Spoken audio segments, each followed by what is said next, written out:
Pues este cribado viene como consecuencia, como todos sabéis, del aumento del número de casos positivos que estamos teniendo en los repuntes últimamente en el área de salud. Sí es verdad que todos los casos se les aísla y se rastrean a los contactos, pero queremos cerrar un poquito más el círculo en torno al virus.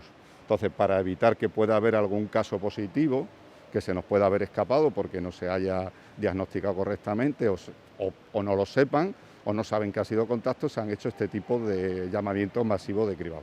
También por la presencia ya confirmada de la variante Delta aquí en Badajoz. Bueno, nos va a dar información, pero en realidad no es solo por eso, es simplemente por eso, por cerrar un poquito más en torno al virus debido al número de aumento de casos positivos. Entonces, ¿se recomienda a los ciudadanos en general o a aquellos que tengan algún síntoma o a personas que Vamos a ver, pueden salir de vacaciones? vamos a ver, nosotros en principio al contacto que ha sido contacto y al que tiene síntomas, en principio le recomendamos que vaya a sus centros de salud, al contacto lo tenemos cuarentenado y ya tiene pautada una PCR. Esto, digamos, va dirigido para el resto de esa población que en un momento dado pues, pueda estar preocupada porque, oye, he estado en un viaje, he venido de tal sitio, me he encontrado en una circunstancia de una multitud y quiero saber cómo estoy.